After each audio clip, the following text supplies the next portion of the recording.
रसोड़े में कौन था? रसोड़े में कौन था? तुम थी? ये थी? कौन था? कल रात मेरी साड़ी पे जूस गिरा और मैं नहाने चली गई।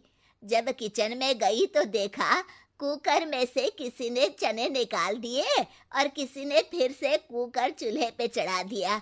तो बताओ रसोड़े में कौन था? कौन था बोलो? सास को रात में चना मसाला खाना था, लेकिन किसी ने कुकर से चने निकाल दिए थे और घर में बस देवरानी और जेठानी ही थी। माँ जी, जेठानी जी थी, यही दिन भर रसोड़े में रहती हैं। रसोड़े में क्या पकोड़े तलती हूँ मैं? अरे तुम भी तो थी ना रसोड़े में। मैं तो रसोड़े में जाती ही नहीं हूँ। देखो माँ जी क्या कह रही है ये तो रसोड़े में जाती ही नहीं है। मतलब कि रसोड़े के सारे काम मैं ही करती हूँ, खाना भी, बर्तन भी, सफाई भी। ओहो, सब काम यही करती है, मैं तो बस सोती रहती हूँ। खा खा के टैंकर हो गई हूँ ना मैं। देखो सच निकल आया ना मुंह से तुम्हारे। माँ जी, रसोड़े में यही थी। चने इन्होंने ही निकाले होंगे और खाली कुकर भी गैस पर इन्होंने ही चढ़ा दिया होगा। अरे नहीं नहीं माँ जी, इसी ने किया होगा। अरे ऐसे काम का दिमाग इसी में तो है। उस दिन भी आपका फोन धोने की बात कर रही थी कि मौजी का फोन गंदा हो गया है, वॉशिंग मशीन में डाल देते हैं। अरे बस, चुगली करवा लो जेठानी जी आपसे। हाँ, अरे तुम्हें आती ही नहीं ना करना, न काम करना आता है न चुगली, सब मुझे ही करना पड़ता है।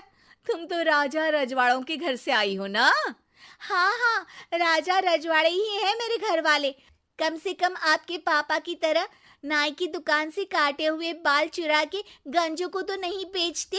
अरे खबरदार मेरे पापा के बारे में कुछ भी कहा तो। ठीक है, आपके भाई के बारे में ही कह देती हूँ। माँ जी, इनके भाई है ना, वो खुजली के मरीजों को दवाई की जगह बर्तन घिसने का कूचा बेचते हैं खुजाने के लिए। सास कुछ बोलना चाह रही है, लेकिन जैसे न्यूज़ चैनल पर लड़ने वाले दो लोग तीसरे को कुछ बोलने ही नहीं देते, वैसे ही हालत यहाँ भी थी। देवरानी और जेठानी सास को कुछ बोलने ही नहीं दे रहे थे। माँ जी, इसके पिताजी क्या करते हैं वो सुनेंगी ना तो आपके भेजे का तो भरता बन जाएगा। ओह, वैसे भी आप तो सबके भेजी का भरता बना ही देती हो। आई बड़ी। आई बड़ी? अरे तुझसे बड़ी आई हूं, इसलिए तो जेठानी कहलाती हूँ। मुझे जेठानी कहते हैं, समझी? अरे वही, बड़े होने की ही इज्जत दे रही हूँ। आप मुझसे बड़ी नहीं होती तो मेरे सामने खड़ी नहीं होती और मुझसे इस तरह से लड़ी नहीं होती। बस कविता और शायरी करवा लो, काम के नाम पे देवरानी बस रानी बन जाती है और जेठानी नौकरानी। मान ही लिया ना आपने कि आपकी कितनी इज्जत है।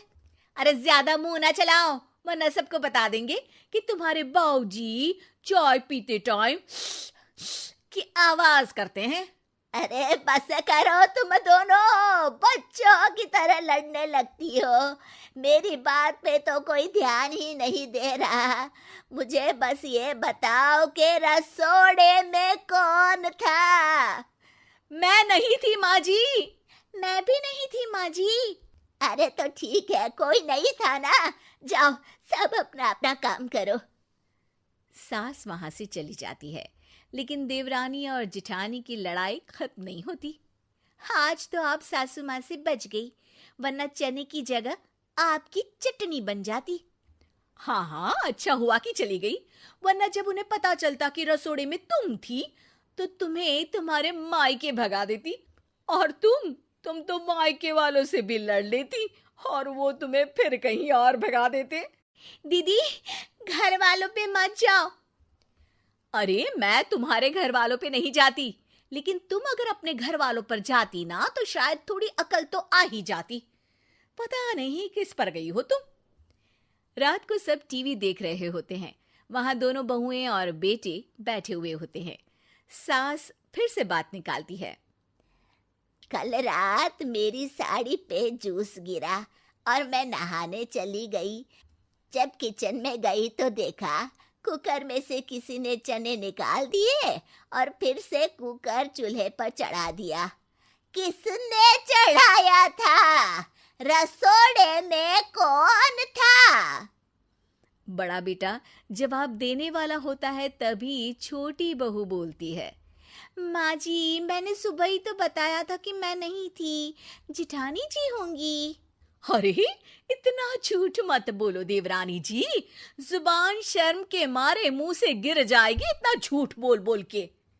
आप तो सत्यवादी राजा हरिश्चंद्र के कुटुंब से हो ना, कभी झूठ बोलती ही नहीं। अरे लोग अदालत में गीता की जगह आप ही की तो कसम खाते हैं। मैं सुनीता की कसम खाकर कहता हूँ, जो भी कहूँगा सच कहूँगा। अरे तुम भाभी का नाम क्यों ले रही हो? लड़ क्यों रही हो उनसे? मतलब हो क्या रहा है? अचानक घर में भारत पाकिस्तान का मैच क्यों शुरू हो गया? मैं बताती हूँ, पर पहले बताओ कल रात रसोड़े में कौन था? मैं था माँ, और मैंने ही चने कुकर से निकाल के गैस बंद कर दिया था और कुकर में आलू डाल दिए थे सुबह उबालने के लिए, क्योंकि कुकर का ढक्कन ठीक से लगता नहीं है ना किसी से, तो मैंने ही लगा दिया था रात को। वही तो बेटा, सुबह से पूछ रही हूँ रसोड़े में कौन था, रसोड़े में कौन था। अच्छा किया कि चने निकाल दिए, क्योंकि डॉक्टर ने मुझे चने से एलर्जी होती है ऐसा बताया है। शाबाश बेटा, अब मैं तेरे लिए कोई बढ़िया सा उपहार ले आऊंगी। दोनों बहुएं सास की बात सुन के शर्म से पानी पानी हो गई। उन्हें लग रहा था कि सास उनको चने निकालने के लिए डांटने वाली है, लेकिन यहाँ तो उपहार ही मिल गया। और इस तरह पता चला कि रसोड़े में बड़ा बेटा था। शिक्षा: हमें पूरी बात सुने बिना अपने मन का न करना चाहिए न बोलना चाहिए, वरना आखिर में पछतावा ही रहता है।